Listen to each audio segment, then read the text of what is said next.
Are we up and running? All right. Okay, now I've got 1 o'clock on the dot, so we will come out of recess to resume our budget workshops.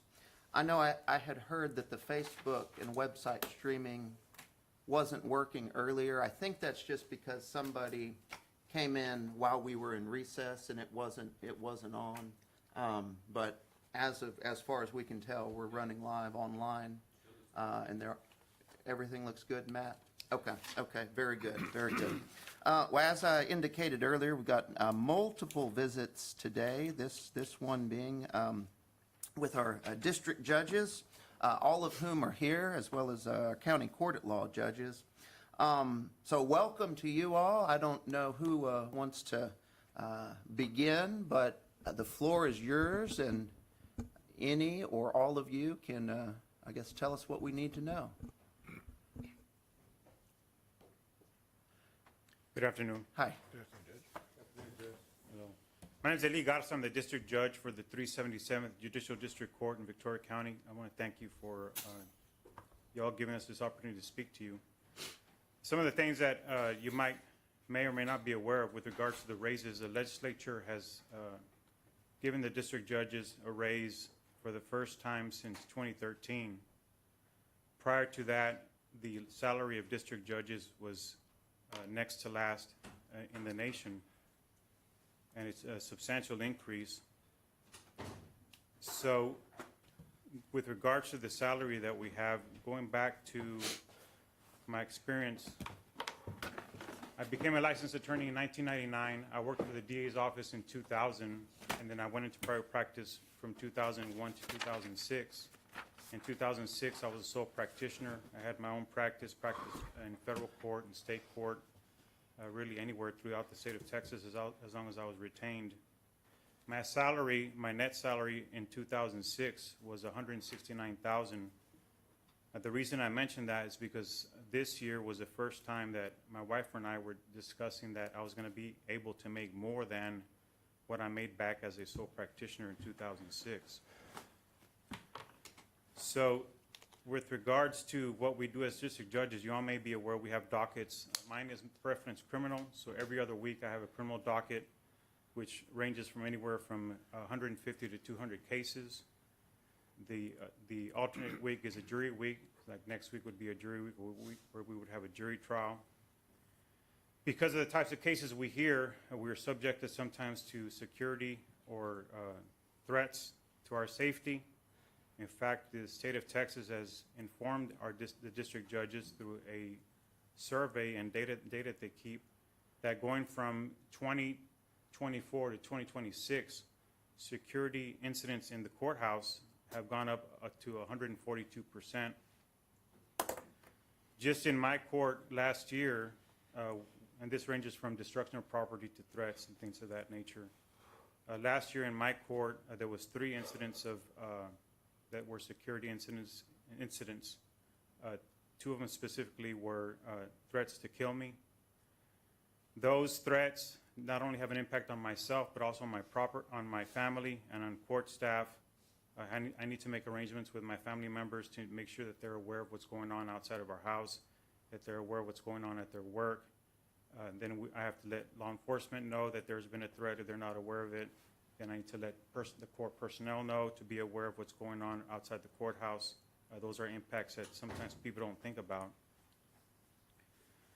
Also, what we do as district judges, all of us do it, are search warrants and arrest warrants. We work on the weekends when we're called. We work at night, sometimes at 2 or 3 or 4 or 5 in the morning. All of us do that. I mentioned that because when I first became a district judge, one of the judges that I talked to at one of the conferences said that he was not paid for that and that he would not do that unless the warrants were given to him from 8 to 5, which I believed then and I believe now was unfortunate. We also do magistrations that we don't get compensated for. We go to the jail and ensure that if people are going to be getting out on bond and there's not a magistrate that's available, we'll save the county money by doing those magistrations and get those people out of jail. And also, what some people might not be aware is that when we do a search warrant or an arrest warrant, our name is on there, and law enforcement will provide that arrest warrant or that search warrant to the defendant, so the defendant will know specifically who was the judge that signed that warrant. I mention that because I know that some of you meet with your constituents, and there might be complaints about the county and things like that. But the people that we deal with, sometimes what they want to address with us is more than just a complaint. And that is, in my opinion, something that you can't put a price tag on. When you're looking at the pay that a district judge makes, it is, and I'll tell you right now, it's a lot of money for the ordinary citizen in the state of Texas. We get paid, if you're looking at my salary specifically, about $80 to $90 an hour. However, I've looked at some of the pay bills that this county has paid for civil attorneys, when you all ask civil attorneys for the recommendation, and I believe this county pays these attorneys up to $300 an hour. These attorneys come in here and they give you their recommendation as to whatever the issue may or may not be, and then they're on their merry way and they go back to wherever they came from and hardly ever step into a courtroom or deal with the type of people or the incidents that we deal with. So when you're looking at the supplement that the legislature has mandated or promulgated that would be appropriate or may be appropriate in our instance, I believe that when you compare the $80 an hour that we're making to the $300 an hour that you're paying civil attorneys to come in here, that's something that you may want to consider. When we put somebody on a court-appointed case here in Victoria, we're actually paying those lawyers $100 an hour, which would be more money than what the district judge, and I believe even some of the county court law judges are making through their salary. So what I would like for you to do is I'd like for you to consider that and consider in making the appropriate decision and paying us the full amount that the legislature saw fit through whatever testimony they heard from, I believe, the Chief of the Supreme Court and some of the district judges around the state of Texas, and do so accordingly. Do you have any questions? No, sir. All right. Thank you so much. Thank you for your time. Thank you, Judge Garza. Thank you.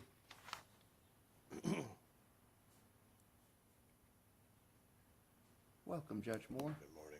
Welcome, Judge, Commissioners. Thank you for having us come here today, and it's going to be hard to follow Judge Garza, and I'll try not to be duplicative on much of what he had to say, but I thought it might be a little bit interesting to tell you kind of some of the history. The legislature has approved this increase of what we call the county supplement in addition to our state salary. We are paid by the state, but certain judges, district judges, not all district judges in the state, have this supplement from their county. One thing that we district judges are different than some of the district judges in what I'll call the metropolitan areas is we are called general jurisdiction judges, meaning that we change hats all day long, every week. We cover criminal, civil, family law cases, you name it. Some judges, and mostly in the metropolitan areas, they are in one county, and I'm talking Harris, Tarrant, Bexar counties, and they only have family law all day, or they only have civil all day, or they only have criminal all day. But the general jurisdiction judges have to cover all the areas and be ready for anything, including all the things that Judge Garza went over, which is outside of court, doing what I call the non-docket issues of search warrants or other things that come in repeatedly to our office when we're not in court. One thing I also want the commissioners to know is that the legislature has not just blanket given the judges a raise. There's going to be some accountability with the raise that they are giving us. I think I'm going to rely on Judge Garza's 2013 as being the last official raise. But there's going to be some accountability in having to keep our time as far as, and we don't know exactly how that's going to look yet, because I believe it's the Office of Court Administration has been tasked with coming up with how this is going to happen. But we're going to have to keep our time with regard to how much court time we have, how much non-court time, which there's quite a few things that we do outside of court in our office and otherwise, so that there's some kind of accountability to this. So I can assure you that it's not just a here you go, we're giving you a pretty substantial raise. There's going to be some accountability to that as well. Now, I'm a new judge. This is my first year, so I'm still learning about all these extra tasks and things that we have to do, as well as being ready for criminal, civil, and family law cases at any given time. But I will assure you that the four of us work all the time, and we're available all the time. And I want to reiterate, as to kind of what Judge Garza said, is that we serve the people of Victoria County and the 5 other counties that are in our district. But if we were in private practice, we would probably be better off financially wise. We serve because we want to serve. We want to be a good judge. We're all rule followers. We want to be ethical and fair and serve the constituents of these counties. And so the point I'm trying to make is that I agree with Judge Garza that it could be probably more lucrative to us to be in a private practice somewhere and to specialize in our areas of specialty. But we don't. We've taken on the task. And because of that, though, I went to new judges school at the end of the year. And one thing that I learned from new judges school is that the judges in Texas at that time, before the legislative raise, were paid, they ranked 48th out of 50 states. And I'm not sure why that is, but it may have been part of the catalyst as to why the legislature also gave a hard look at this. So I agree with everything Judge Garza said, and I respectfully ask you, Judge Zeller and commissioners, to adopt the increase that's been allowed by the legislature and to approve the raise. Thank you, Judge. Thank you, Judge. Thank you. Does anybody have any questions? No, we're good. I didn't follow that legislation too closely. I was under the impression that it just applied to the larger jurisdictions, so that's every county of any size, district judges follow those timekeeping requirements?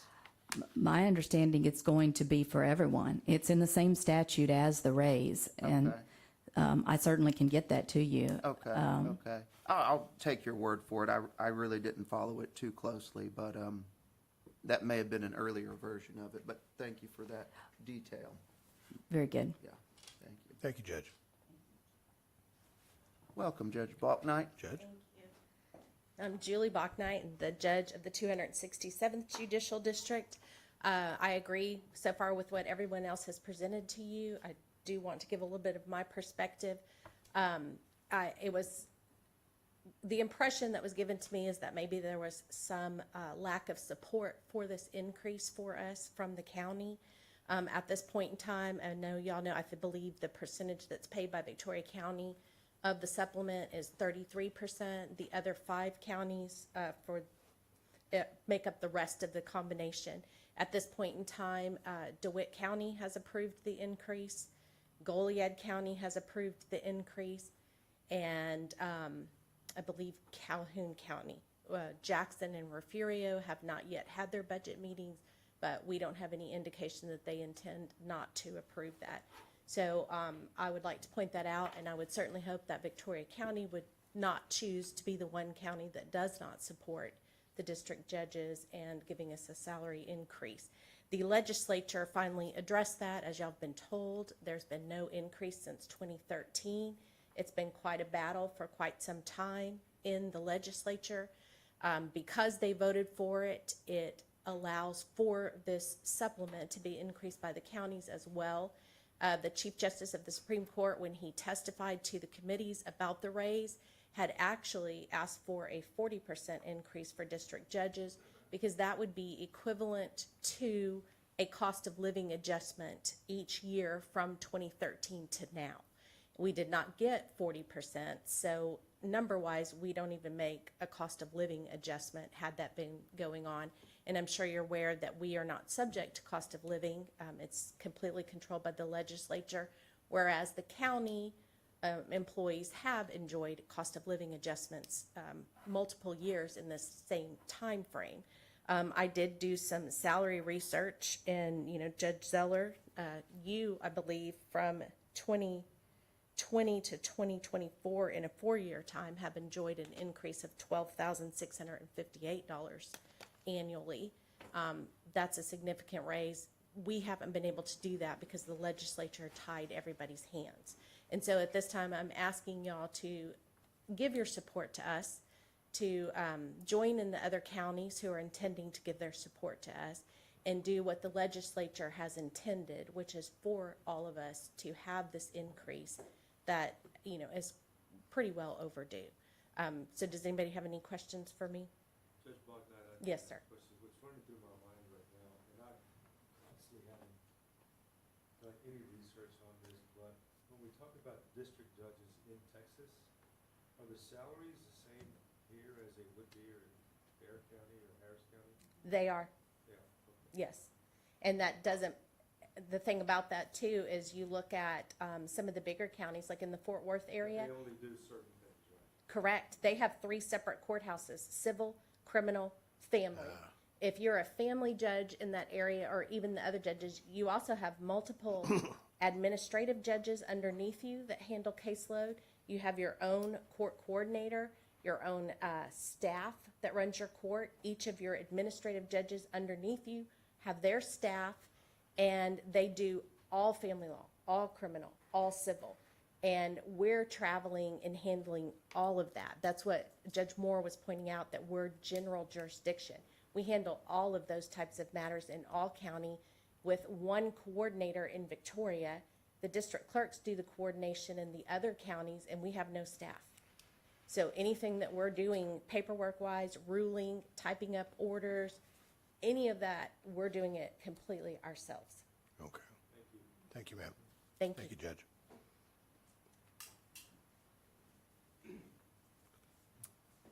Welcome, Judge Williams. Judge? Real briefly, since I also echo what's been said, this is my 30th year, and I know that probably at least 20 years prior to that, so we're looking at 50 years, that all 6 counties in that entire time frame have fully funded this little supplement that we're asking about. So that's just the way it's been done, going back to Judge Kelly, Joe Kelly in the 70s, to my knowledge. Okay? Thank you. Thank you, Judge. I hadn't really intended on it because I have a budget meeting with y'all tomorrow, and that concerns staff. But a couple of things I do want to point out. One of the things, I want to be real clear. I am proud, very proud, to be a county court law judge here in Victoria County. And I echo that because some of the things that, we have a great county system. And when I say that, we've got, Heidi Easley was Clerk of the Year recently. We celebrate that. That's a good thing. And I'm very proud of the things that I've done. And I want to point out a couple of things. One of the things I want to point out to you is about the DWI court.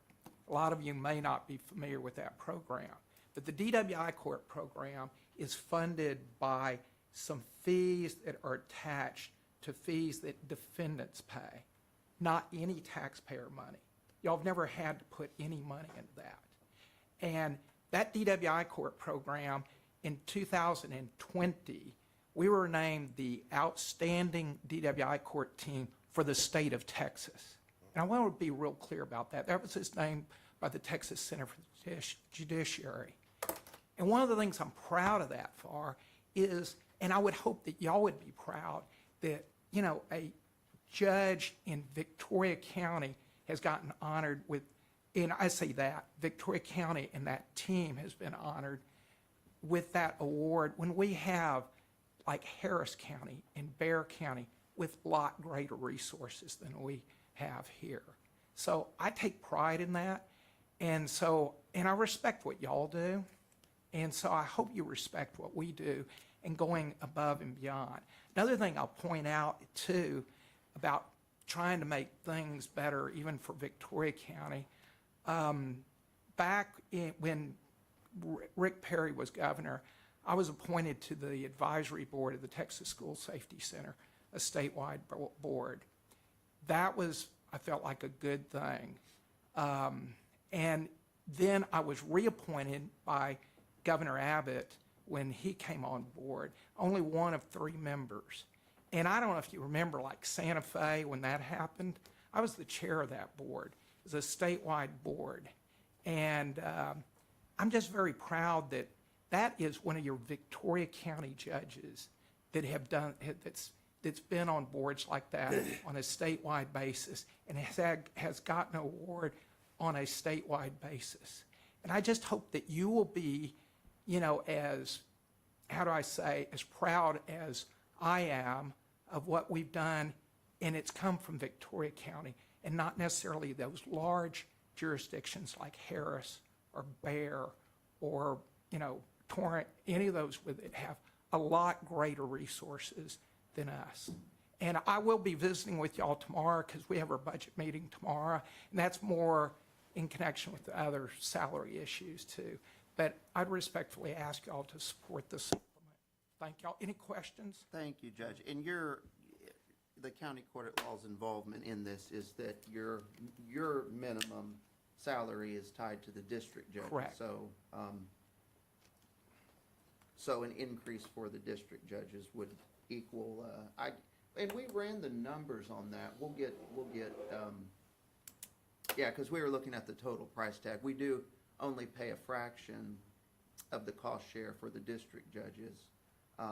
But then for the county court at law, we would cover all of that if it were to occur. On the supplement, that's right. Correct, on the supplement. Yeah, because Yeah, I yeah. think y'all receive 60%, otherwise it's going to be effective September 1st. I think that y'all pay, and I think that in that new scheme, it's going to be $105,000 toward our salary. I believe that's right, 60%. That doesn't include the supplement. That's a separate, that's as to our salary. Okay. I mean, I can have the auditor verify, but I think that's what OCA put out. It was 60%, and since it's raised, it comes up to 105.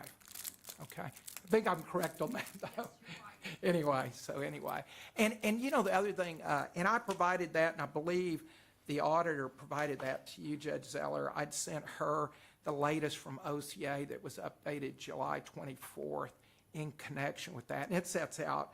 Actually, that sets out all the salaries throughout, Yeah. appellate and whatnot, and all, anyway, yeah, I've sent that to the auditor, and I think she's provided to you. And Yes, Connie. we have reviewed that. And what was, I don't know if it's readily available, we ran the numbers. So the local Victoria County dollar impact Which full- would include the district judges, county court at law, and also the DA is about $40,000 total cost to Victoria County.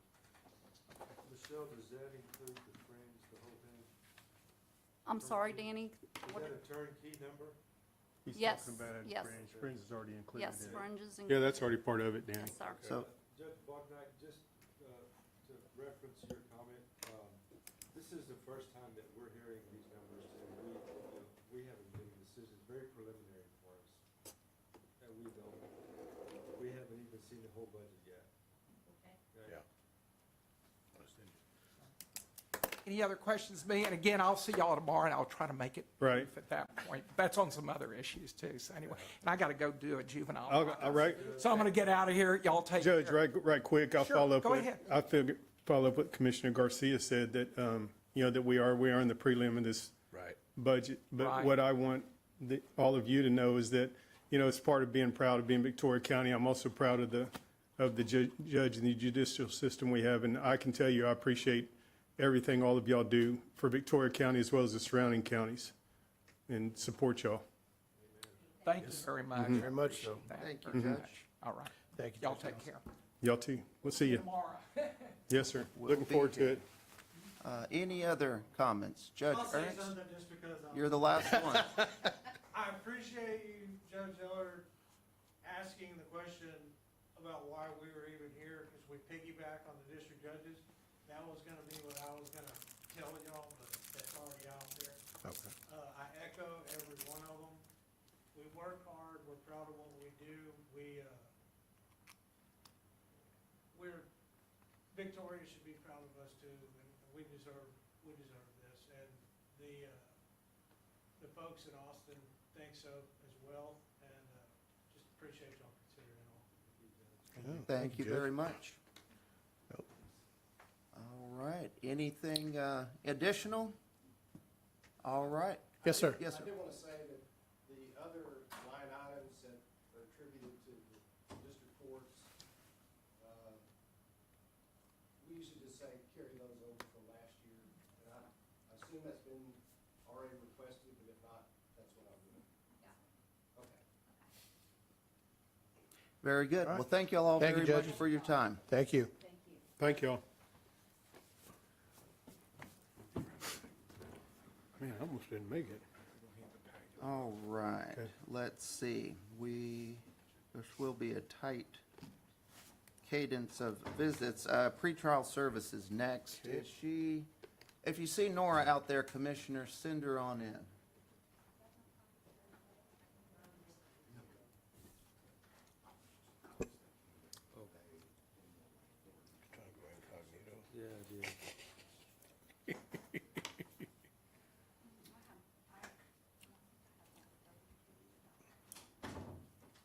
For that total $40,000 price tag, does that account for the juvenile board supplement? Because that counts Yes. towards the max, right? Yes. So that's already baked into the That's already equation? baked into the Okay. 18K that they were. So Okay. that's for all of them plus the DA. Plus the DA, because she just asked that she get whatever the district judges get.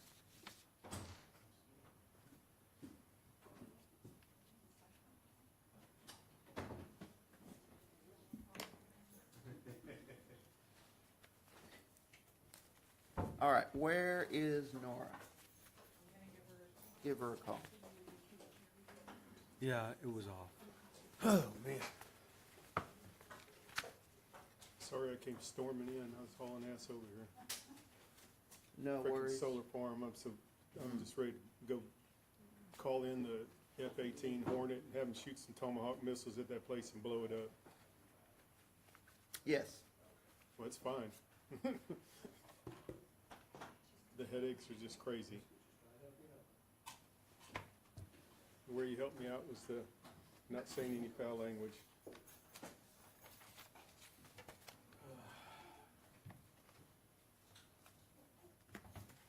Get people to read documents would help.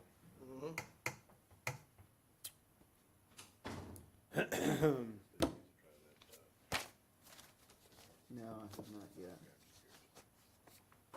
I need to partake of that.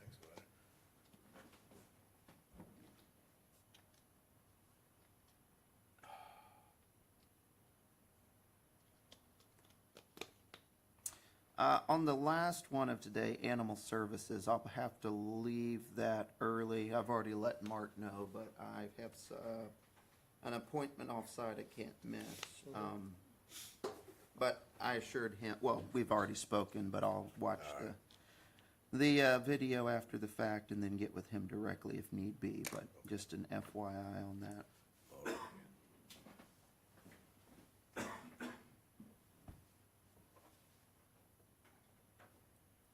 There she is. Well, hello.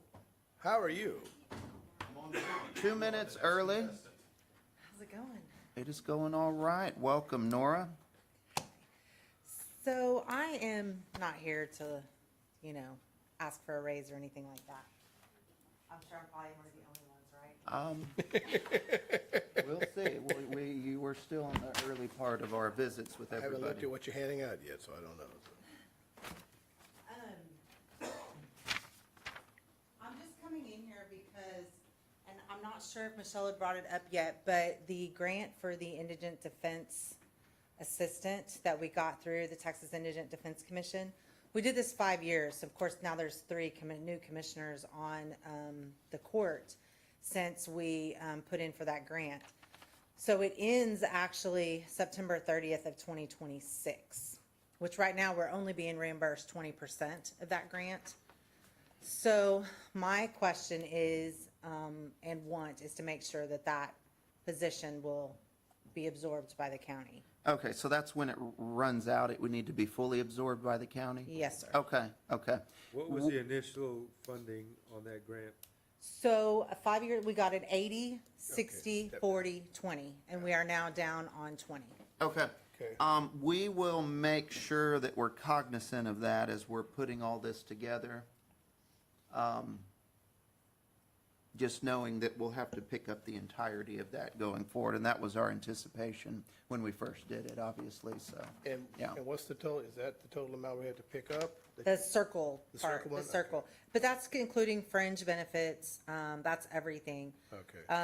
With, this is the proposed salary budget that we put into the Texas Indigent Defense Commission this year for my continued grant. Okay. So our county portion was $49,585 is what we're paying this year because they're picking up 20% of it. But again, and their grant doesn't run on like a fiscal year, or a calendar year. Theirs runs on a fiscal year. So TIDC's year end is September 30th of 2026. Okay. So we would need to be mindful that, well, We're gonna have to do it. we're on a calendar year, so we Yeah. can account for that, but we will just be mindful that going forward, it will be a net increase Yep. of $12,399 to pick up that full amount. Right, and Yeah. then, and so we'll have 3 months of 2026 of taking on that position, and then, of course, it would roll over 100% to the In county. 27. And So 27. how do you budget that, Judge? Pretty budget easy. We would just just look that at the amount? final 3 months, the increase, Yeah. pro rata increase in the final 3 months. So, Judge, Which- right now, we have that in the transfer Okay, already in our numbers. Okay. okay. So Good. we have our numbers for the grant year and then those the months that will fully be funded by Victoria County. So that currently is in our transfer. Okay, Awesome. very good. I just knew with the 3 new commissioners, this was all done prior, so just wanted to make sure that it was still in there, because to lose, I asked for that position for a long time. Yeah, you did. Before it was actually approved, so it's very much needed. She's pretty much our jail liaison and does all of our jail Right. stuff over there, and goes there a Okay. couple times a day and handles what we need to there, so. All right. Excellent. That's the only thing you need, that's it? I mean, you can give me whatever. Looks like I'm- you need a neat cartridge. Oh, yeah, I do need a neat cartridge. It is a little light. Yeah, Well, we run that all the way out till the end. I don't blame you, I do too. I shake it a few times and then put it back in. Drop it on the ground. No, Nora, it's still, the program that you have, when you first approached us about this, there was some skepticism on our part. And what you've grown that into is solid. Thank you. Yes. Thank you very much. Everybody does a hard job up there, so we all work really hard. And But- to be clear, Nora, there was a raise request for one of the individuals in your budget, wasn't there? Yes, but Okay. she's actually not even at the Midpoint? top of her, what we have budgeted. Okay, Is she at midpoint? Yes. okay. So she's currently not paid at what she's budgeted, but there was a request for a larger budgeted amount of a certain percentage? 5%. Okay, 5%? That's what I've been there, 5%. But I don't know where you're at with COLAs or what you're doing this year or anything like that, so I think that would encompass that. yeah, yeah. Okay, what else might we need to know? Okay, so have you heard about Senate Bill 9, the Bail Reform Act by Governor Abbott? That was a big initiative for the legislative session. So Senate Bill 9 did pass with flying colors through the legislature in the general session. So it is going to have some effects on our bonding and more than likely probably the revenue that we bring in for bonding. That does go into effect, Senate Bill 9, September 1st of this year, 2025. So it has eliminated some defendants that we can actually post bond for. It's also going to raise the jail population because there's going to be a lot of defendants that are going to start receiving no bonds that are not going to be eligible for release at all. So it has changed where if a person is rearrested for a felony and they are actually out on bail, then the magistrate shall consider whether to revoke or modify those terms of a previous bail. So say you're out on bond, you allegedly commit a new offense, none of those cases have gone to court, then more than likely what's going to happen is that magistrate's going to revoke that previous bond and then also put a no bond on the new charges. So they're going to remain in jail for extended periods of time. A magistrate may not release a person on bond who is charged with committing an offense of a felony if they are released on bail or on parole or on probation for a felony level offense.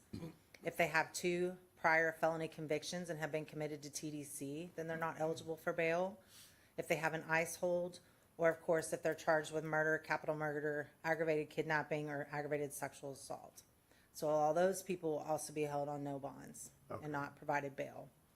Some of those offenses, of course, you can understand, they pretty much don't get bonds anyway. But we do post a lot of bonds for people that are out on parole. Except as in accordance with release because of delay, there are certain laws that, depending on what you're being held in jail for, you have 90 days before the state can file charges on you, you have to be released. If they're not filed within those 90 days, 30 days for a Class A misdemeanor, and then 15 for a Class B. Except as, in that law, defendants may not be released on personal bond if they are charged with any offenses involving violence or an offense of murder as a result of manufactured delivery of fentanyl, terroristic threat, violation of bond or protective order, or unlawful possession of a firearm by a felon, or while they're released on bail, parole, or probation if they commit a new offense of a felony, or assault, deadly conduct, or disorderly conduct involving a firearm. They also cannot receive personal bonds. So it is more for the violent offenders and your felons, your habitual felons. But the way parole works, it's a little different. They have rules on who they will hold in jail and who they will not hold in jail. And so a lot of these people that are on parole, they may pick up another drug charge. We'll bond them until it's determined by the DA's office whether they're going to file charges or if parole is going to do anything. Parole will not do anything until the DA's office determines what they're going to do and if they file a case. So there's kind of a limbo period there that could be 18 months waiting on drug results to come back. So we will bond those people, but that's going to pretty much cut that out for us. But the whole point to this, it's a lot of information, is Senate Bill 9 is going to have some drastic effects on the jail population especially, and then who we can post bond for. So the jail population more likely will increase, Yes, sir. and your revenues will Decrease. decrease. Because these people, we're not seeing a whole lot. We see misdemeanor cases, but unfortunately in Victoria, it's a drug problem. It's meth. And those are all felony level offenses. But yes, so just to give you a heads up on that, I just wanted to let you know, these are the things that you're going to see. And I'm sure the sheriff will let you know as well when the time comes. Probably so. Yeah. we're already trying to work on jail population. We're really full right now. I actually have 2 pages of people I've got to go through to try to figure out if we can get some people out of jail. Because they're full right now as well. So just more coming, but just wanted to give you a heads up on that. Gotcha. Thank you for that, Nora. Thank you. Thank you so much. Any questions or anything? I don't believe so. Pretty straightforward, it seems. Okay, all right. Ma'am. Thank you. Thanks, Nora. Thank you, Nora. Have a good day. All right.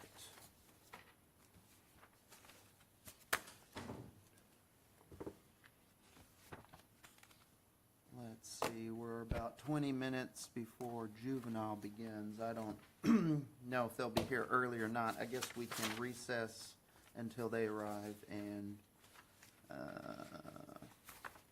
given that our next one, HR, well, let's see. Nah, we'll just stay on track, I guess. Unless HR were free. Well, Let me see. I'll text her.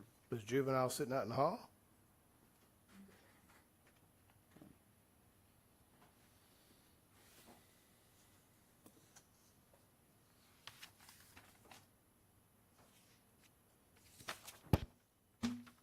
Nope. Okay. Hell, bring up juveniles, we can do it. Yeah, I'll see if HR is available. Okay, well, we'll take a recess until one of them arrive.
recess at 1:49. Happy to have what? juvenile here. Judge. Emma, Kelly. Judge. Welcome. What? Oh, Okay, can you hear me now? Welcome, all of you, and I don't know who wants to take the lead, but you've got the floor. Morning, or afternoon, Kelly. rather. Good Kelly? afternoon. Everybody have a good lunch. good afternoon. So let I didn't me, get let me one. just give a summary of what we're proposing, and if we need to go into some detail on certain line items, we can do that if anybody had any questions. So basically, our total budget increase in operating, we're across, now this is across seven different funding sources, or 7 different line items, as it were. The total operating increase is $77,190. And again, that encompasses 6 different line items.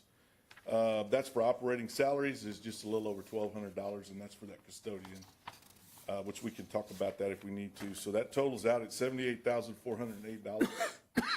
Of that is what we're calling an exceptional item, which is the Guardian, which is a resident management system that we're putting in. It's allowing us to automate our room checks. There's some cost involved in that from a maintenance standpoint on a yearly basis. The majority of that, or the startup, was paid with surplus money that Pam was able to use. So that would be, Is it like a camera system, Kelly? I'm sorry. it's more of a wand system. Did you bring that? We put some microchips at the doors, at each door, and it's an automated system. It's an automated way for them to check on the kids. Okay. Like our So client. basically, it's like Spartan, but it's automated, and you just go and click in front of it, and it logs the juvenile, and then it has a timer on it, so within a minute before the time is up, it starts beeping, and lets the staff know they have a minute left to log on them. But it does a lot of additional stuff that we'll be utilizing later on, it's really gonna be Okay. efficient.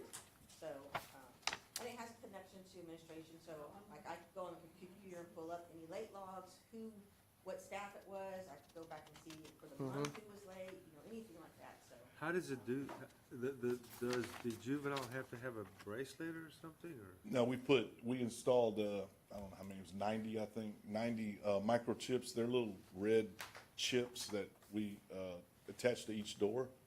And so the Oh, to staff the will go door. by and just Yeah. run that. They're at each door. We put them in classrooms, Okay. in medical, so we can get a reading wherever we Yeah, so are. staff, when they leave, say from the unit to the classroom, they can just go and have like all 12 juveniles in here. So at any time, you can look up and see where that juvenile is at.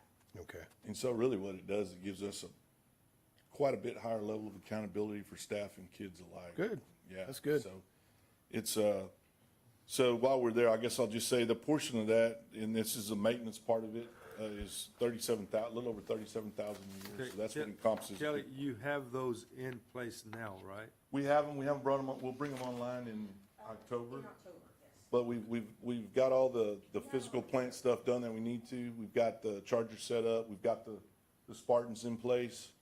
There's just some training that's gonna need to happen prior to Yes, in us October. bringing them on. Yes.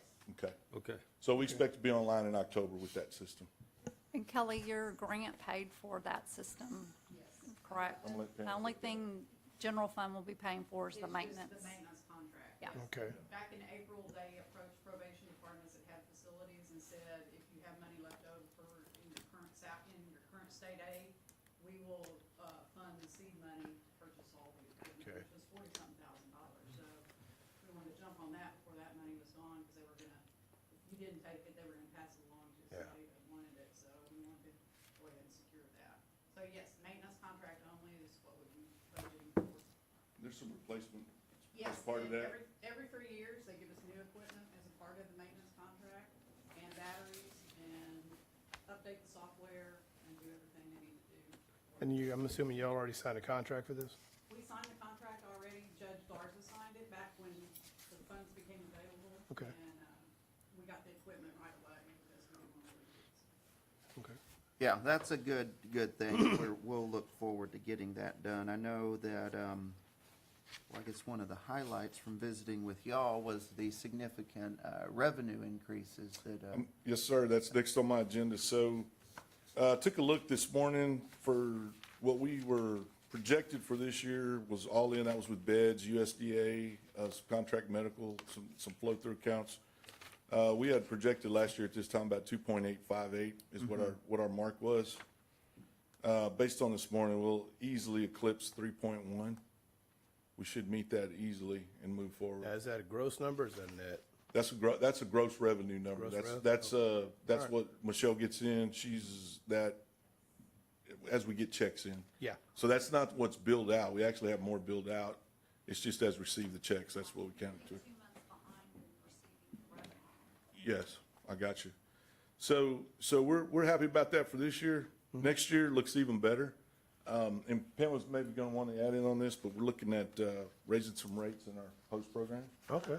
Yes, well, y'all probably already been seeing the contracts because everybody's jumping on them already. So, we had proposed to go up on our long-term post-residential contract from $250 daily to $295. Okay. That's a 45 a day increase. Kelly ran some numbers of what we did for the first quarter of this year. And we did 2,461 nights at $250 a day, which would have been about $615,250. And that would have gave a yearly projected $2.4 million is what that would have been. So if we jump to that 295 figure, that's gonna give about $725,995 yearly projected at a $2.9 million increase.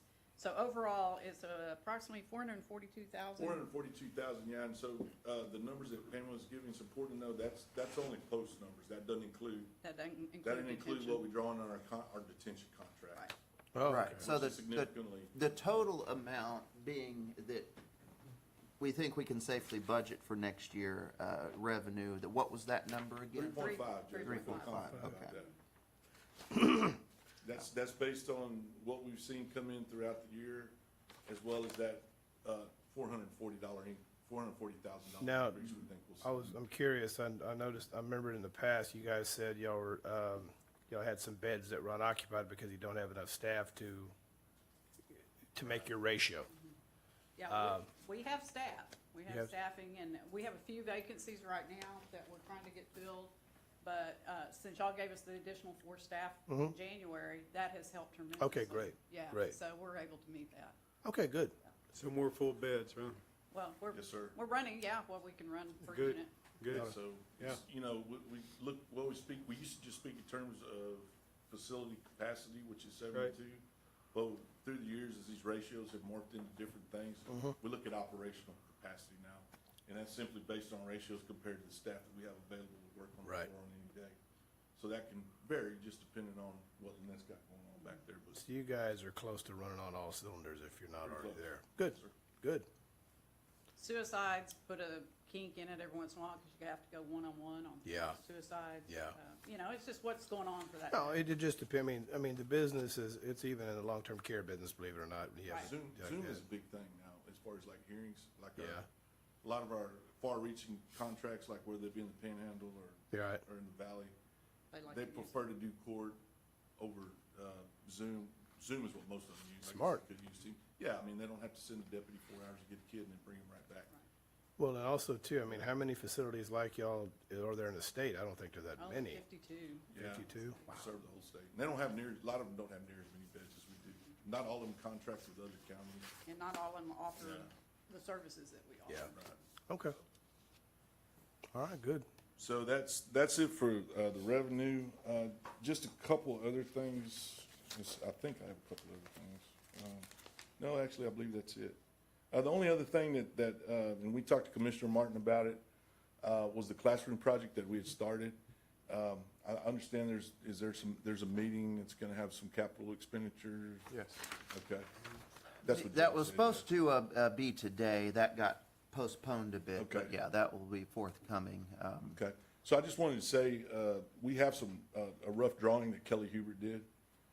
If anybody's interested in looking at it, if you need it for that meeting or whatever, we can I certainly provide that. believe we have that drawing from our last. Drawing, it's not by an architect? It's not a draw, no, it's a No, sketch. we hadn't got that far yet. I've seen it. Okay. Yeah, what Kelly wanted to do was try to, I think, I've save seen- as much I've money as seen he it. could and give them something rough Right. that they could work off of.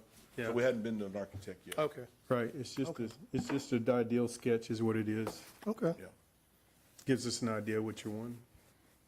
I had the opportunity to meet with all of you in advance, and I just want to say thank you for doing due diligence that y'all do, particularly in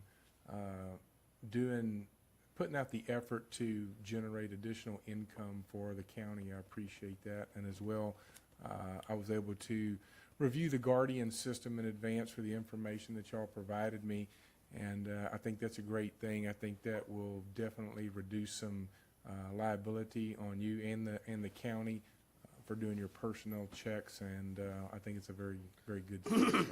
Thank you. Cool.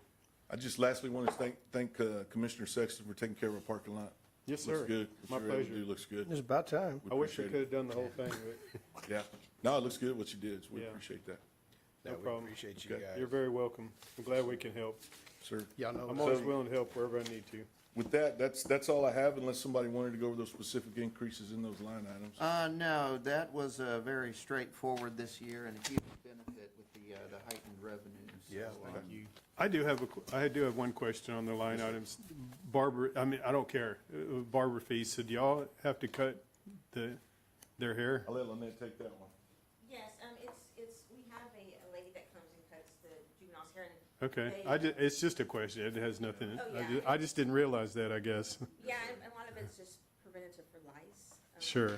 Keeping it somewhat short, and then, of course, the male's haircut, we actually have our male staff, save money there, Oh. our male staff will use our clippers that we I do. figure y'all do the marine cut on them and just, We do. They try to grow it long, but not having. I was just curious. It was just curiosity. yeah. Number one or number two? Billy? And just a little trivia, our state standards requires us to also provide ethnic hair care. So if we have certain products that has to be bought for certain kids. Gotcha. We have to do that by state standards. We're not just going out and buying perms and. Yeah, like I said, it was just a question. Yeah. You look at those line items, that one kind of looks like. Well, it kind of stuck out in my barber shop. It's like, did Kelly get his hair cut somewhere we don't know about? Every Sunday at my house. It's easy. Yeah, exactly. Thank y'all. Thank y'all. I'll end thank I'll y'all end it very what Martin much, said. as always. We appreciate everything you do. Appreciate it. It's great work. Thank y'all. Thank you. Thank y'all.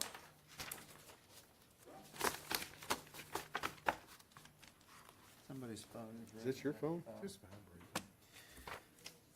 Well, stop. Oh, it's normally yours. I know. I'm more. proud. Mark Sloat, I texted him, he should be en route. Obviously, we Okay. are ahead of schedule at this point, so he Are we will on fill break in. again? Do what? Are we on break again? We might as well until Mark arrives, so let's go recess. into recess. Judge, are we gonna get a copy of the whole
we in recess?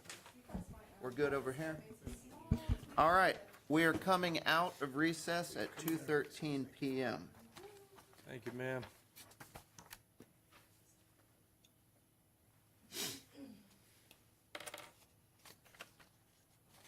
Thanks for being here early, Gianni.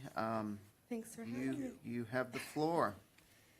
Okay, well, thank you for having me, and thanks for fitting me in a little early. I'm here today to just kind of overview and talk to you guys about the big goals that we have in HR, not just for next year, but for future years for the county. I want to show you how investing in HR benefits every department, every part of the county, from public safety to roads to justice to records and general county services. What you have in front of you is a copy of our, excuse me, strategic initiatives and HR goals. We'd like to focus on a few different things, from reducing risks to making our work more efficient, ensuring compliance, and then supporting our employees across the organization so they can grow with us and stay with us long term. Some of the projects that we would like to include are creating a better program to manage risk and liability across the whole county, building clear paths and sustainable compensation programs for employees, supporting training and development to help each department better plan for the future, and then keeping our employees connected and proud to keep working for Victoria County. What we're asking for in our budget is 2 new HR staff members. The overall impact to the budget is approximately $177,000. I know that sounds like a lot. We are and have generally been a small office, but when you paint a big picture, it's about 1% of the entire general fund budget. And if you look at all funds across the county, the entire budget expenditure, it's approximately 0.12%. And so that small percentage helps us as the county handle more work, helps us as HR department build strong, lasting programs that help the entire county continue to be a great place to work. With these positions, we take better care of our employee benefit program. We grow our risk management program, which has historically just been receiving and processing claims. There's no safety training or committee or anything that pushes those initiatives. We improve how we keep employees by fair pay and compensation and clear feedback to the employees on how that works. We do that also through exploring other options. County, as a public taxpayer, will never keep up with the private market. So there are other avenues and other programs we can explore that help us compensate our people in different ways. We keep our insurance program running well, and we can train staff and support other departments to solve problems before they even happen, not just after. Now, with these 2 new positions, are they going to be just like specialist positions, or I guess what would they be classified?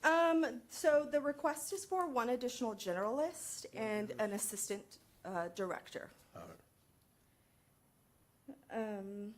So in short, this investment just kind of helps. It doesn't just help HR, it helps the whole county run better.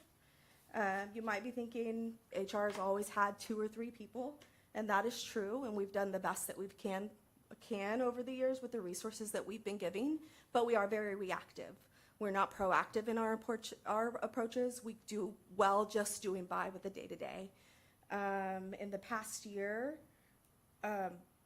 my team has made some pretty significant changes. We don't have the same HR from 5 years ago or even 1 year ago. I've been in this role now for a year, and over that year, we have improved reliability. People know where to find us. We're in the office as much as possible, and they do on a regular basis walk in unannounced, unplanned, unexpected, and we're there. My team is there to serve them and to help them. We've made applying for jobs easier, which has improved recruitment and that turnaround time for filling vacancies. It helps our hiring managers receive applications as they're submitted. The system that we've implemented goes straight to them. We've taken on new jobs, like for instance, My team in my office is tasked with personnel budgeting, which has been historically done in the judge's office. We've taken on property and liability claims, and employee engagement, which was also primarily led in the judge's office in the past, in your commissioner's court office. And we do that so other departments can focus more on their task and their work, which we know is growing across all departments. Every department is feeling the increase of additional work.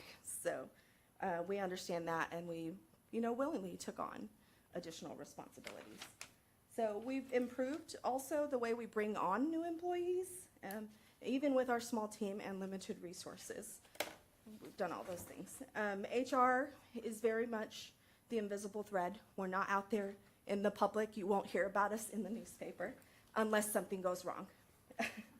And we are working hard and going above and beyond day in and day out, not just to respond, but to keep improving. To keep moving forward, we need your support. An investment supports every employee, every department, and every service we provide. So thank you for the opportunity to not just be here today, but to lead the department. I serve alongside a team who brings so much to the county, and I'm super grateful. Joy Farah and Devin have been great additions to our team, and will continue to be. That is my hope. So happy to answer any questions. Can you expand somewhat? You mentioned personnel budgeting. What is that? So historically, that was something that I did in the judge's office as chief of staff. One of the things that the judge and I had talked about with my transition into HR is that that's maybe an opportunity for HR to help the small staff that's in the judge's office and provide. We kind of keep track of the wages, the employees going in and out, and we keep that up to date. So in particular for this budget, in ClearGov, we're the ones that. For the budget, this is what you're talking about? Yeah. Okay. For the entire budget in front of you.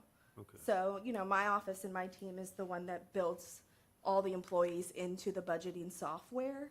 And when that crashed, because it did, we had some technological difficulties, between myself and the auditor's office and Madison, we built the spreadsheets by hand to run all the scenarios. And I applaud you for that, and I echo what you're saying, Gianni. The budget software did crash, and we're gonna drop them and switch gears to something else. But yes, Gianni did do that when she was in my office. It was one of the roles that, really an HR role that we did in my office out of necessity.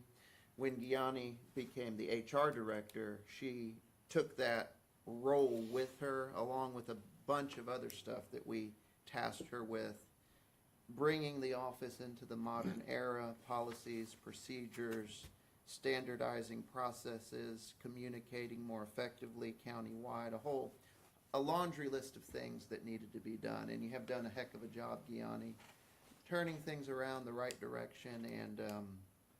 And I agree with the need for more help.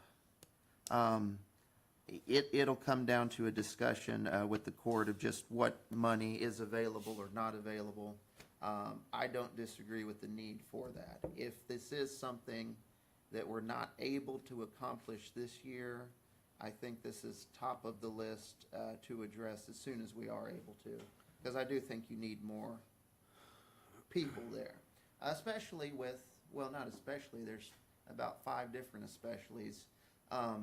Your office taking on the insurance related, I guess the property and casualty, quarterbacking, all that's a lot of time and effort. We've been able to, I know, up our game a bit with the annual enrollment meetings in terms of how that's done, how we communicate with staff, what's offered. That improved a lot the first time you did it in October. And I know it'll improve again this year, so that's been good. Yeah, I think the court would agree with me that you've done and are doing what we asked you to do, a heck of a job, and I know I certainly appreciate it, and Yep. the court does and the county does. So Thank you. you're definitely a high-performing department that does a heck of a job. So that's not lost on us by any means. So, Judge, will the personnel budgeting go back to your office, or will it stay in her? Well, we work very closely with HR and with the auditor's office in the budget process. If we were to create another budget right now, we would do it in Google Sheets, frankly. Once we conclude this budget process, we'll probably, I would assume, and we haven't talked about this yet, but I would assume we'll shop other vendors to see what's out there, to see what system might talk with Encode, because currently that's not happening.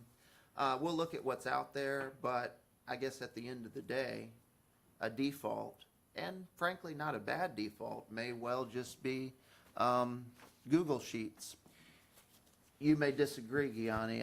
Like I say, we haven't discussed that. But basically, after working on this for several weeks, we had to duplicate our work in Google Sheets, as I understand it. So what are your thoughts on that? Yeah, I mean, Google Sheets works well. The reason that we went away from that in the past was it's easy for formulas to get off, as with Yeah. any manual work. Yeah. You know, when you're pulling data from multiple sheets and multiple workbooks, and you add stuff or move stuff around, it can really impact all of those built-in formulas. A software kind of removed that risk. That was the hope and the goal. It's not happening now. So I guess a new software. So. Yeah, that's what I would recommend. Do you have any Definitely ideas something what y'all that can would be? I know in our office internally, we've explored just looking at Encode better and seeing what it's actually capable of doing and using it to its capacity. I do know that Encode has a personnel budgeting platform. We've never used it in the past. I've talked to Michelle and Becky about it. I think in the past, there was some things about it where it wouldn't let you to manually put in. So like when we build our plans in there and you have a minimum, midpoint, or maximum, you could only select from those. And as you guys know, some of our positions aren't at those set things. We have a very open, fluid range plan, so they can be anywhere in between there. But just in a quick review of it, it does appear like they've maybe done an update that would allow us to manually enter a salary number to budget for a position. But, you know, budgeting in Victoria County has been challenging, even when I was a part of the judge's office and really in it. We tend to budget a lot, not at the high level, but on the very individualized level. So, What does that mean? meaning like instead of having a HR generalist position with a budget of 50,000, we say we have, you know, Jane Doe at 50,000 and Timmy Tom at 51,000. And so you do it at the kind of employee level and not the position level. What does that mean to us, Gianni?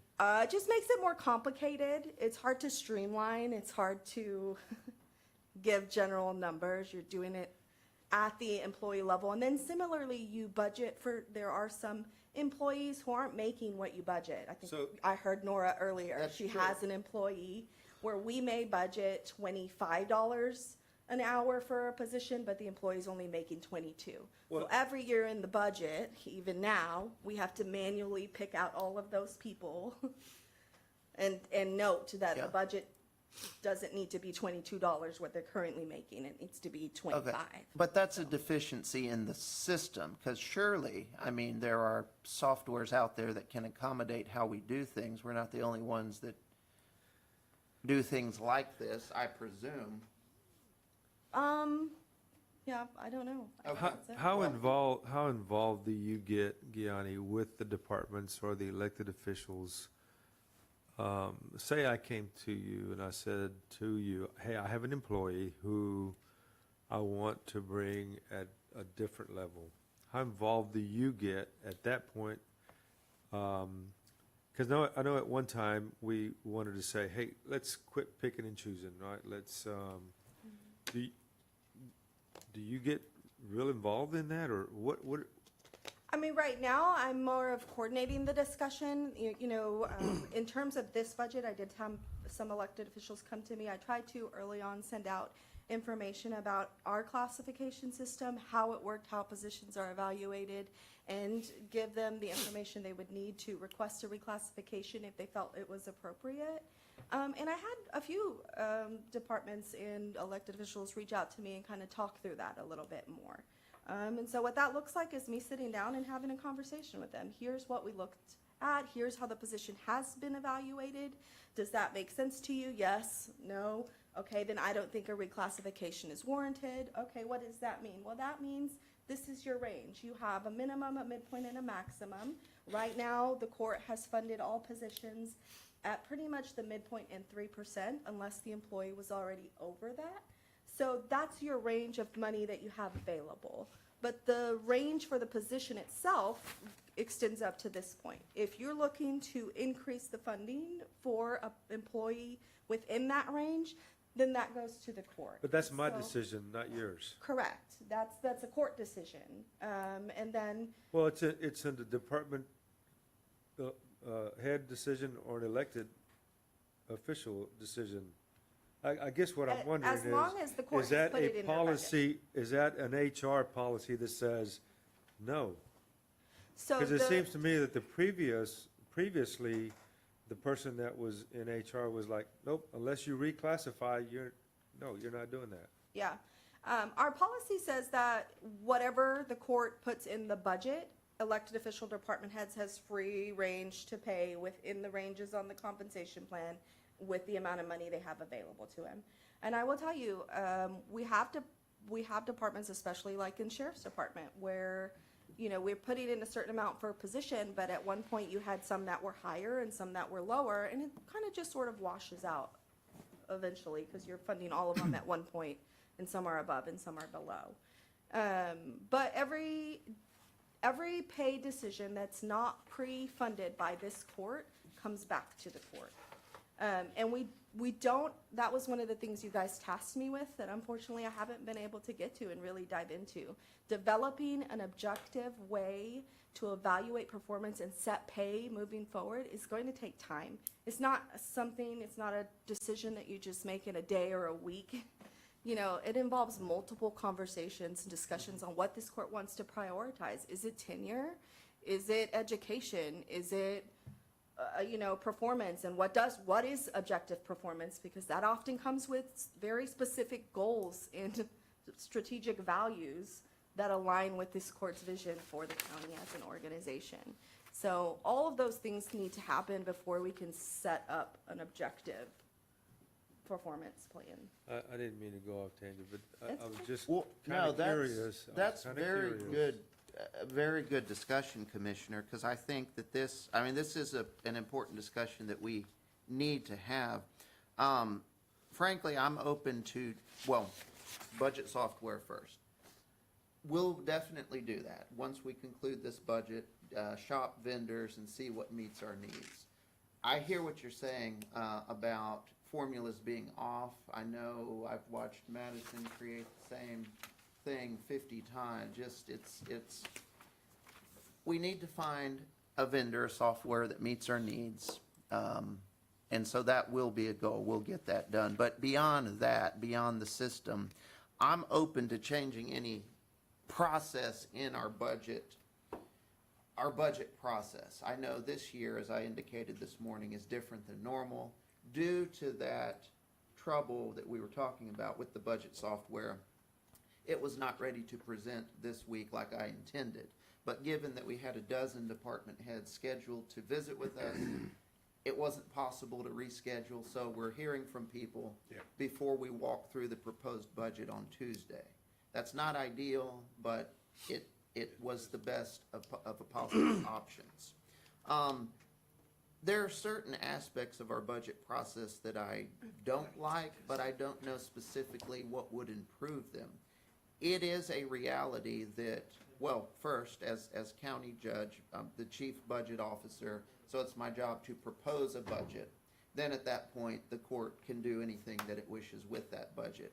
Out of practicality and necessity, the majority of that, the vast majority of that work has to be done before it gets to the court because of the fact that we don't get certified totals, certified revenue numbers from the appraisal district, certified values, I mean, from the appraisal district until July 25th.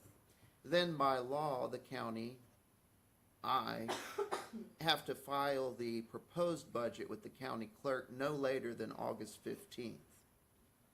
That's a small window in which to do a lot of things, including our public hearings, public workshops, which requires a lot of, obviously, budget work beforehand, which is fine, appropriate, that works fine. But it seems like a lot is duplicated. I know there are those who visit with me directly and then come before Commissioners Court and visit with the court as a whole. We've talked about, we're open to tweaking that process. One thing we do plan to do is standardize the requests form, the request procedure, because that's been all over the map in terms of how requests are made from various offices and departments, how that's presented. We're going to compile that down to a succinct and consistent form so that that can be in front of the commissioners. I think that'll improve the process, but that's something we're going to be looking at once we conclude this. What should we tweak to make this process work better? Absolutely, that'll be a new budget software. The process as a whole, we're open to tweaking that. Because I know too, the who does what has changed over the years. When I came on board, the majority of things were handled in administrative services. I reeled that back into my office. Then when you were in my office, we did a ton of that. Then you took a lot with you when you moved over.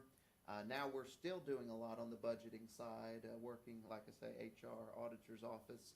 So that has evolved and probably will continue to evolve. I guess that's a long way of saying I'm open to tweaking any step of this, but at a minimum, yes, new budget software and also looking at our processes, protocols. Chris Madison, I know we've talked about this. What else do we see as low-hanging fruit that needs to be improved? I know the standardized forms for sure for the requests. But yeah, that'll happen. Those will be discussions we have after this. Also, too. I don't think there's a silver bullet on this, but we have a lot of small changes.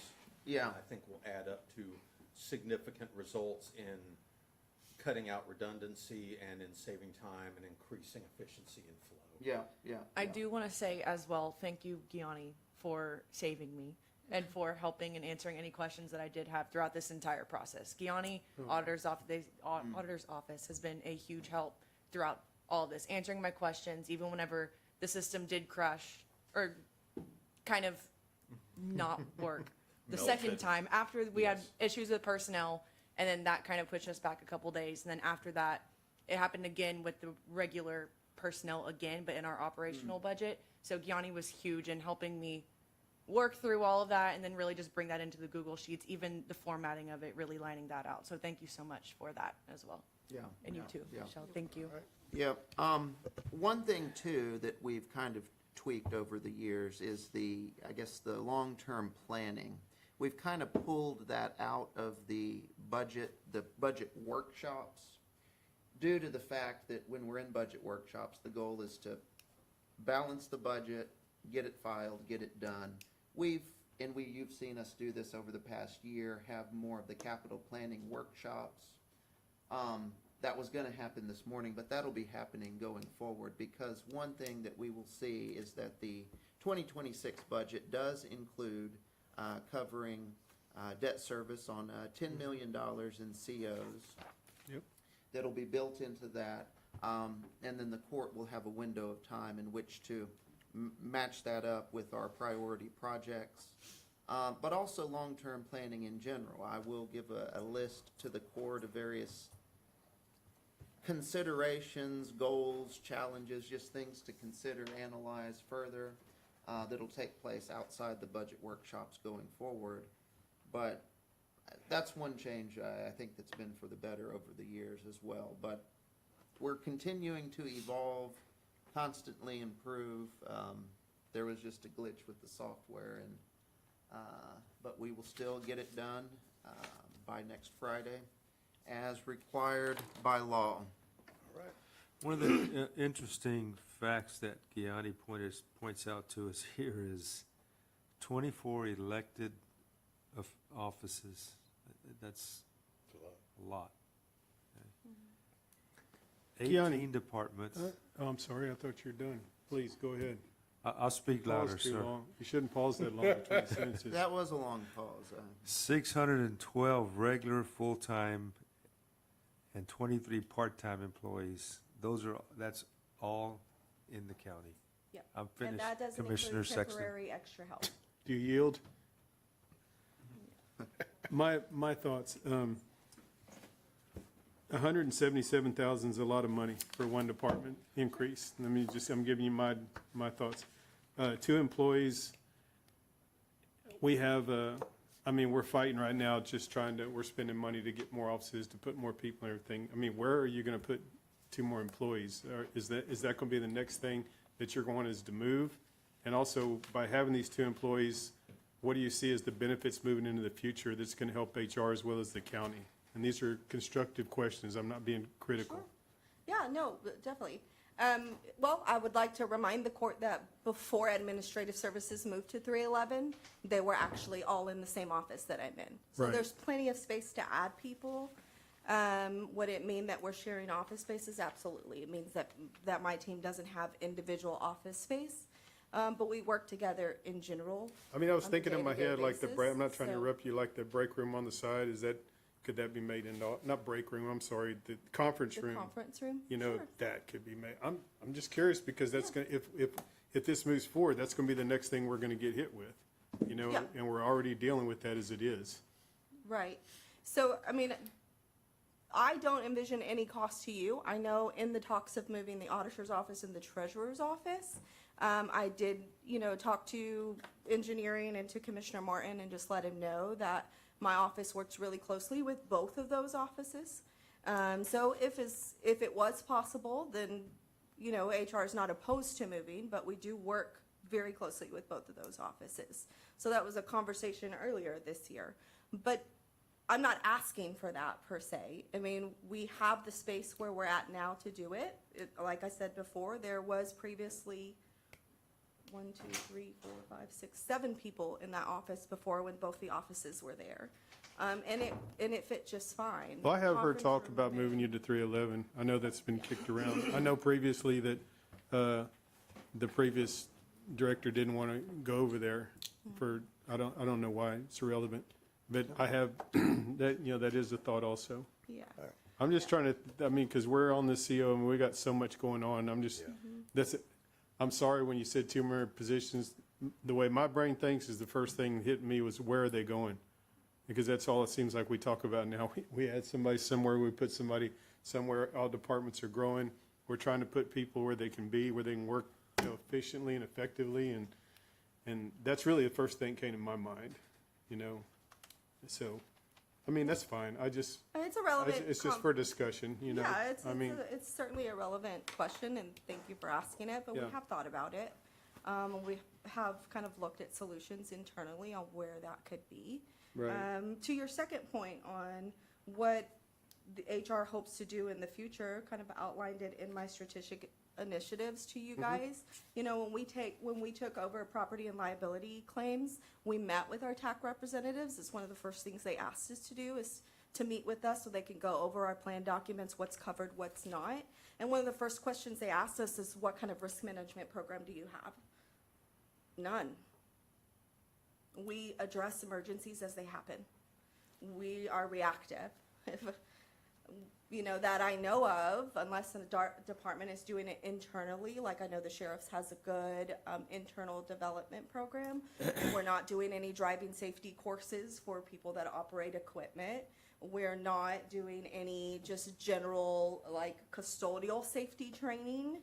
Some of the claims that we've had are spills and thrills for things that could have been avoided. if we would have Well- addressed it at the onset with better training and better policies in place so that our employees know.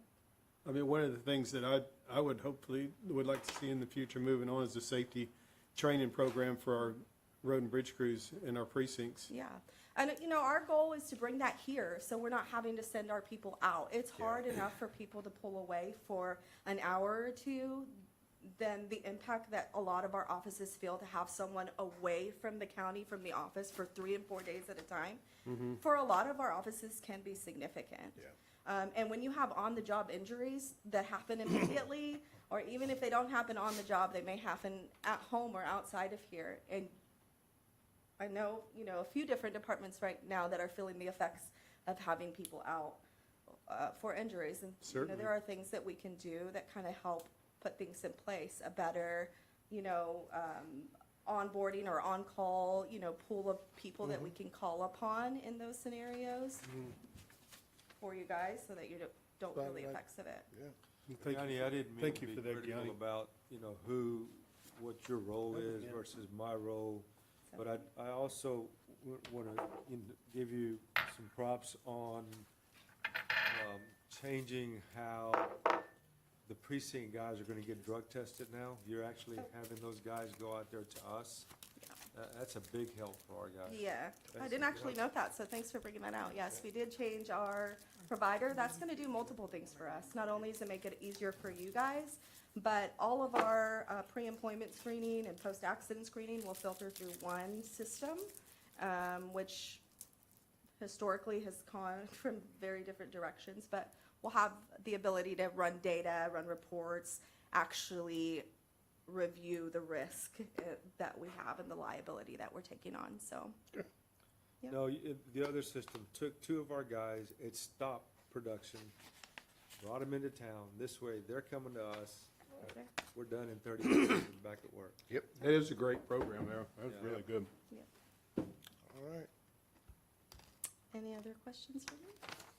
No, ma'am. I don't think so at the moment. Thank you, Gianni. Thank you, Gianni. Could Appreciate you it. send Mark in? I Is guess? he out there? Yeah, he's out. Oh. Yeah, Mark's out there. Boom right along.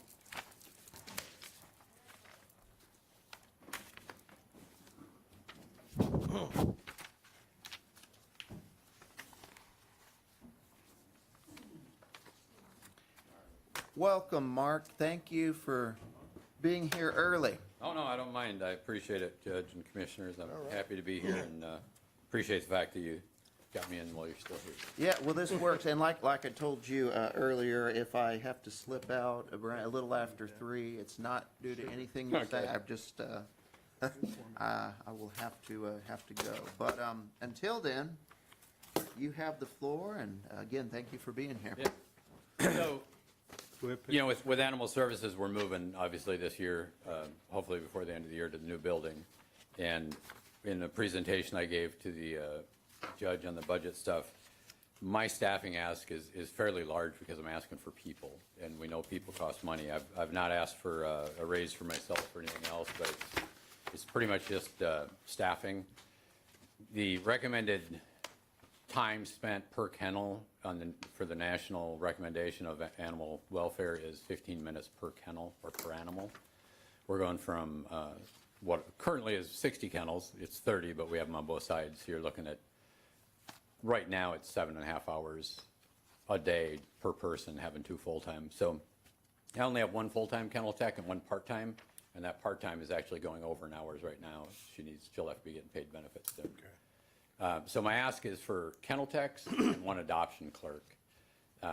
We really need to have at least 3 full-time kennel techs working if we're full. Obviously, I don't plan on being full whenever possible. But given the time constraints to cleaning kennels, and they're all going to be indoors, you know, we want to keep it a very nice, clean environment every day, all day long. It's not clean once and leave. It's clean all day long like they do now. They're picking all day and, you know, rinsing. And then the other ask is for the adoption coordinator that's currently the PetSmart adoption coordinator. That grant funding is going to run out, you know, at the end of the year, and they're not looking at redoing it. So they'd like that to become a full-time position. And with adoptions, they take about 30 to 45 minutes per adoption. And right now we're Last year at the same time, we did 303 adoptions, and we set a record, the most we'd ever done. And we're on course right now at 344 adoptions. So we're probably pushing about 700 adoptions at the end of the year. Wow. And those take time. And again, we don't rush adoptions. It's conversation-based. It's not, we're not having them fill out a bunch of, checking a box. We're actually talking to them.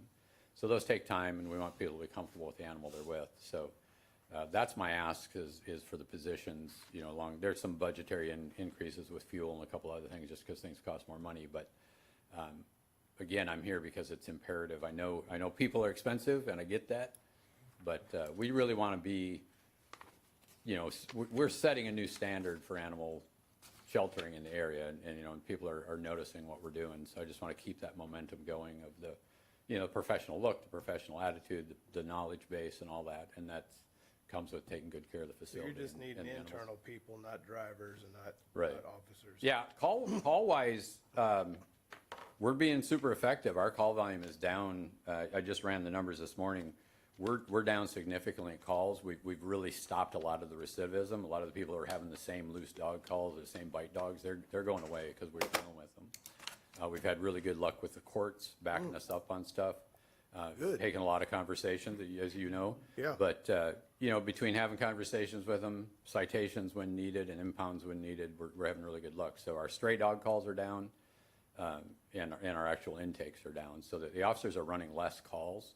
They're on them a little longer, but we're not seeing growth in the cities. So we should see less calls if we're doing our job right. It'd be different if we had, 10,000 people a year coming here, but we don't. Yeah. To be clear, Mark, you're asking for 2.5 FTEs?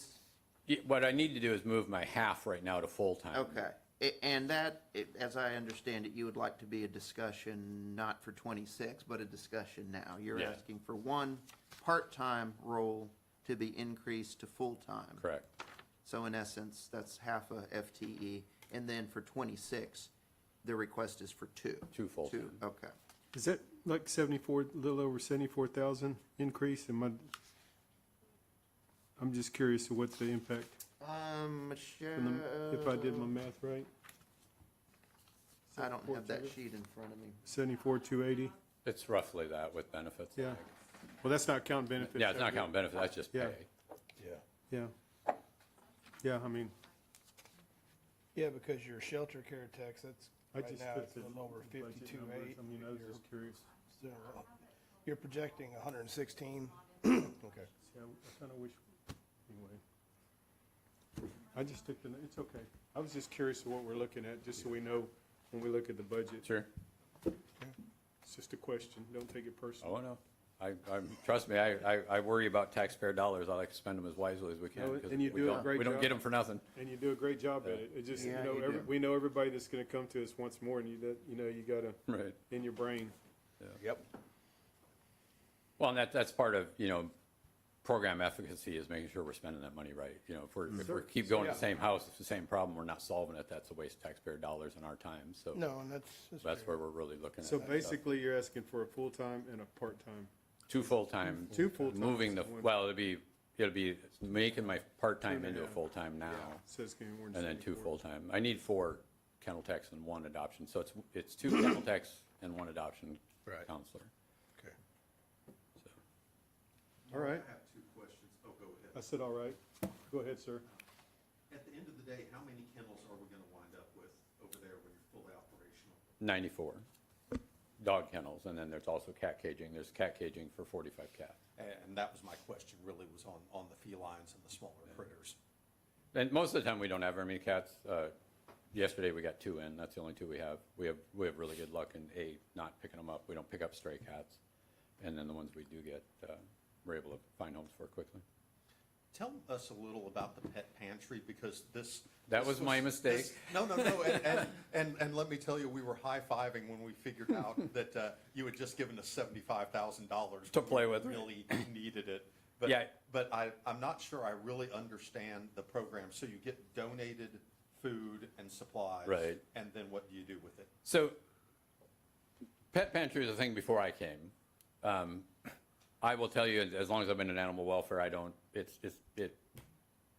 care to ever call anything a pet pantry, because what it does is it draws people to your facility that want free food, but don't necessarily need it. So the people that are truly in need are the ones my officers see in the road. So my emphasis here and in past jobs is to have animal food in the trucks because they're seeing it firsthand. When you go on a cruelty call and somebody's neighbor's calling in saying they never feed their dog, and you get there and you're like, you need to feed your dog, and we've got 2,500 pounds of food back to the shelter, they might not have a way to get there. Let's just give it to them now. Because then we can say, look, we gave you 50 pounds, what happened? Yeah. It actually helps us if we do have to build a case because we can say, this is what we did. So the pet food pantry is just a line. I put it in the wrong line instead of shelter supplies. But it never needs to be funded. We get donations from, multiple people, multiple stores here in town. They call us when they have extra bags or rip bags or whatever, and we can give that away. Cool. All right, great. We do give it away if people come looking for it, but, some of the people are literally feeding stray cats with it, and that's not what it's intended for. It's for people that are, having a little bit hard time. We'd rather have us feed their dog for a week than their kids not eat or something. Yeah. Did that answer it? Yeah. All right. Doesn't look like there's any further questions up here, Mark. I know Okay. we're quite Thank you. Yeah, appreciate it. familiar with the good work you're doing as you've become a fixture every Monday morning, letting us know what new grant you've landed. I'm actually missing a meeting right now about grants, so I will, I'll watch the video later. But I want to echo again, and I can't ever say it enough, I really appreciate the support of both the judge and the court. I know people in the same position have gone places to do things they said they wanted change, and it didn't happen because they didn't get support. So it matters a lot, and when you see the people in this town that really, really wanted change, they're actually happy with what they see. You've heard it lately, but it does, we're trying every day. We're never resting on our laurels. We're going to keep striving to be better and better. So You're doing a good job of doing the managing of it. Yeah. I appreciate You it. have. Appreciate all of you, and again, I Thank you, appreciate Mark. your All work. right. Thank you, Mark. Thank you, Mark. Appreciate you. Well done. All right. Board staff? What's that, Danny? Oh, excuse me. All right. It looks like we will be able to recess a bit earlier than anticipated. And without having the draft budget in front of you, there at this moment isn't a lot we need to do right now. But so we're going to recess. We'll be back tomorrow morning. Let me see here. It says 10:30. Sheriff, 11. But I'm thinking we could do 11. I don't know that we'll need to address anything in the 30 minutes before the SO. Chris, Madison, are you? 10:30 was just basically built in sort of as a buffer. Yeah, okay. Yeah, I don't think we'll need that buffer, so what we will do, we will stand in recess until 11 a.m. tomorrow, when we'll visit with the sheriff, and then have multiple other offices and departments throughout the day. So we'll stand in recess till 11 o'clock tomorrow. All right.